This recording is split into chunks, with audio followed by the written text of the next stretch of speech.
Hi, welcome to the OnCare video tutorial instructing vendors how they can submit a bid to their customers on the vendor portal. To begin, go to the bid drop-down menu at the top of the page. Here you can choose from the following. Bids are new bid requests sent to you by your customers.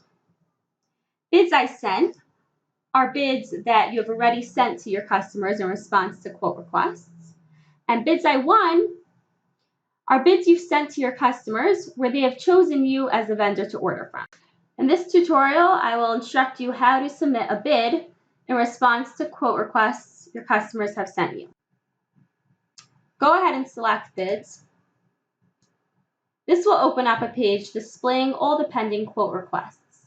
Here you can see all the info related to the quote requests, such as company, facility, name, bid, etc. For this demonstration, I will choose to select Ruthie's test quote. I will open the quote by clicking on the quote ID. Here you can see the quote submitted by the customer. You can scroll down to see that the quote contains 3 items, as the customers are able to submit more than one item within a quote. On top, it summarizes the quote, says by when the quote was needed and behalf of whom the quote was created. On the right, you see the charges, which will reflect the amounts you fill in below. Filling out the bid is pretty simple. You look at the items and the specs wanted by the customer and you fill it out accordingly. So in this first item, the customer wants a bed rail pad 37 length by 15 height. So you begin by typing in the manufacturer number. Let's say that's 1001. Your price is, let's say, $60 for this. If you notice here, the customer chose to allow you to bid on an alternate item. That means you can bid on a similar product. It doesn't have to be exactly the one that the customer specified. So for example, you have an item called bed rail pad that is 35 length by 15 height.